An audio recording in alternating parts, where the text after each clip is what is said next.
rúgbó bọ̀ o, ọ̀rọ̀ ilẹ̀ tún fẹ́ dá wàhálà míì sílẹ̀ lọ́sùn. Tíjọba ìpínlẹ̀ Ọ̀ṣun kò bá tètè wá ojútùú sí dùgbẹ̀dùgbẹ̀ kan tó ń mì lókè nílùú Ìré níjọba ìbílẹ̀ Àríwá agbègbè Borípé, àfàìmọ̀ kí orúkọ ìpínlẹ̀ náà tún má wọnú ìròyìn fún rògbòdìyàn tuntun. Ẹgbẹ́ àwọn awakọ̀ Road Transport Employers Association of Nigeria ẹ̀ka ti ìlú náà ni wọ́n ń ké gbàjarè báyìí pé alága ìjọba ìbílẹ̀ agbègbè náà Honorable Jamiu Adédòkun fẹ́ dá wàhálà tí apá rẹ̀ kò ní ká sílẹ̀. Gẹ́gẹ́ bí etí ọba ṣe gbọ́, ọ̀rọ̀ ilẹ̀ kan tó dojúkọ Post Office ìlú Ìré tí àwọn awakọ̀ náà ń lò gẹ́gẹ́ bí park ni alága náà fẹ́ fi tipátipá gbà lọ́wọ́ wọn báyìí.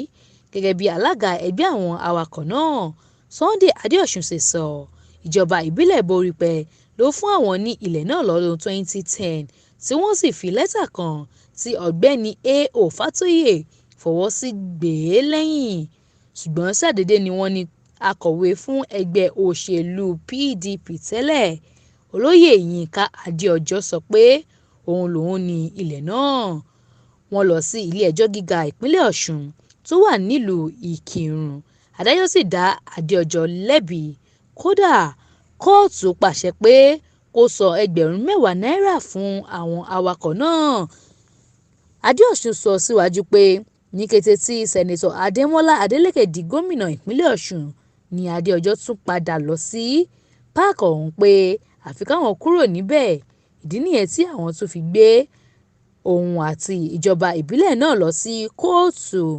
Ó ní àwọn kọ onírúurú ìwé ìfẹ̀hónúhàn síjọba, sí ọ̀gá ọlọ́pàá ní Zone 11, kọmíṣánná ọlọ́pàá, àjọ ọ̀tẹlẹ̀múyẹ́, ṣùgbọ́n kò tíì sí ìgbésẹ̀ tó nítumọ̀ látọ̀dọ̀ wọn.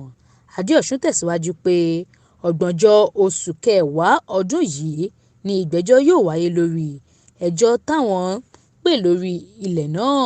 Ṣùgbọ́n ìyàlẹ́nu ló tún jẹ́ pé nígbà tí Jimoh Adédòkun kó àwọn kan wá pé ìjọba fẹ́ lo ilẹ̀ yìí nítorí náà kí àwọn kúrò níbẹ̀, ó ní àwọn rí ìgbésẹ̀ náà bí èyí tó ti ní ọwọ́ kan òṣèlú nínú. Ṣe ni alága náà sì fẹ́ fọgbọ́n gba ilẹ̀ náà lọ́wọ́ àwọn fún Adéọjọ́.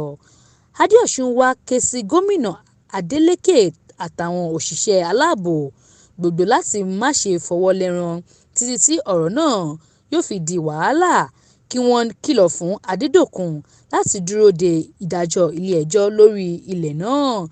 Ṣùgbọ́n nínú ọ̀rọ̀ tirẹ̀, Adédòkun ṣàlàyé pé ìjọba ìbílẹ̀ ló ní ilẹ̀ náà, ó sì ti pẹ́ tí àwọn ti ránṣẹ́ sáwọn awakọ̀ pé àwọn fẹ́ lo ibẹ̀.